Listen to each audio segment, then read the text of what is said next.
Vance misses polls that show Harris ahead, wildly inaccurate.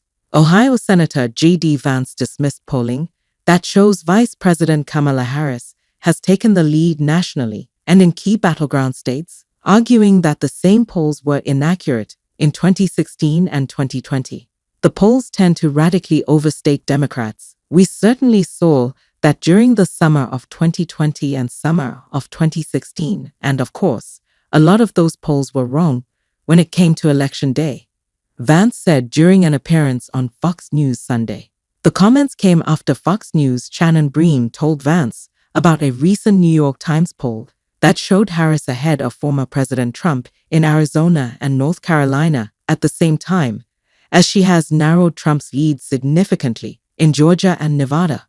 What we have certainly seen is that Kamala Harris got a bit of a sugar high a couple of weeks ago. But what we've actually seen from our own internal data is that Kamala Harris has already leveled off, Vance said.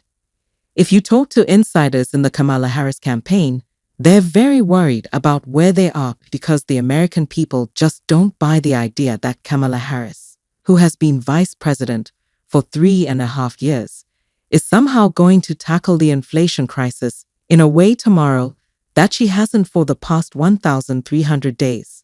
Confronted with an ABC News/Washington Post poll that showed Harris with a 4 to 5 point lead over Trump nationally, Vance argued that the same poll has been off during past elections. I think there are a lot of polls that actually show her stagnating and leveling off, Vance said. ABC/Washington Post was a wildly inaccurate pollster in the summer of 2020. According to the Real Clear Politics polling average, Harris took the national lead over Trump for the first time on August 5 and has since grown that lead to 1.4 points. The polling average also shows Harris with slim leads in the battlegrounds of Arizona, Wisconsin, and Michigan, while Trump holds slim leads in Nevada, North Carolina, and Georgia. Pennsylvania, meanwhile, is currently tied, the Real Clear Politics polling average shows.